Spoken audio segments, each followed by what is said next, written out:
Hey everyone. So we live in this age of just constant information, right? And we've all kind of bought into this simple story. The more information we get out there, the smarter, the better, the more equal our society becomes. But what if that story is completely wrong? Today, we're going to dive into a pretty wild idea that suggests the media might actually be making society more unequal. I mean, think about it. This was the whole promise of the internet, of 24-hour news, wasn't it? This dream that if we all have access to the same facts, it would totally level the playing field. We'd all be on the same page. It seems so logical. Well, way back in 1970, long before we had the internet in our pockets, a few researchers at the University of Minnesota decided to really look at this question. And what they found was, honestly, pretty shocking. The answer was a clear no. More information didn't automatically mean a more equal society. In fact, it could do the exact opposite. So the answer to this whole puzzle came from a theory that would totally change how we think about media and its effect on all of us. It's called the knowledge gap hypothesis.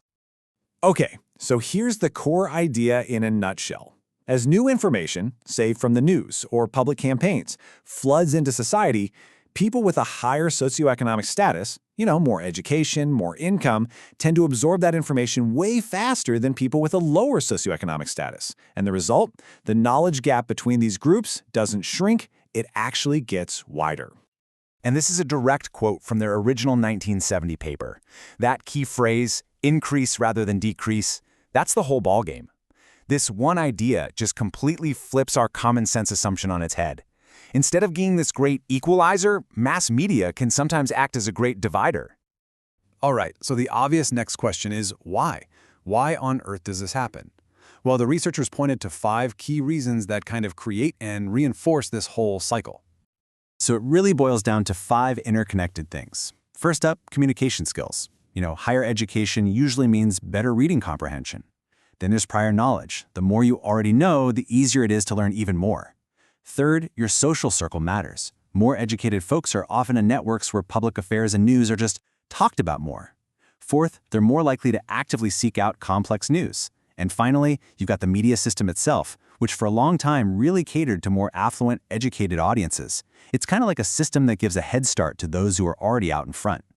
But, and this is a really big but, this isn't some unbreakable law of nature.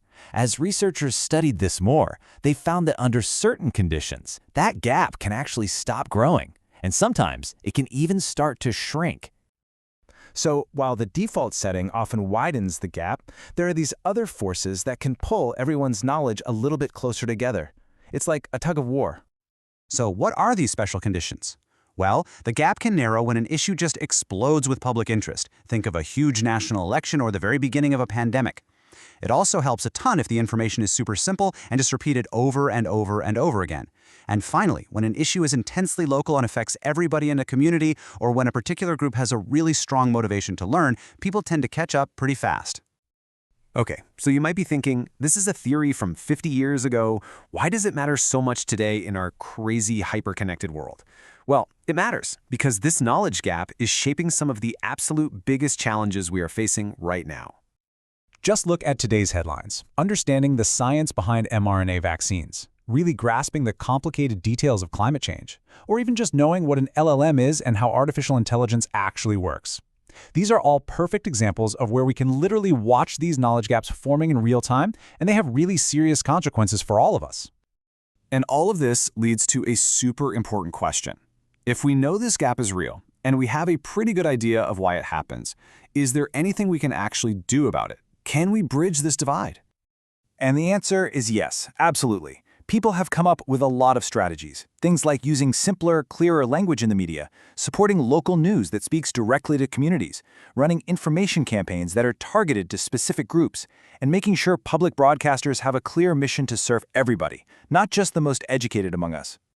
So, the single biggest takeaway from this whole thing, the one thing to remember, is this. Just giving people access to information is not enough. Access to media does not equal equality in knowledge. We have to be really intentional about how we communicate if we actually want to create a truly informed public. And that leaves us with a pretty urgent question for our time. In an age where AI is personalizing everything we see and social media is creating these intense filter bubbles, is this knowledge gap we've been talking about to turn into a giant, unbridgeable chasm? That's definitely something to think about. Thanks for tuning in.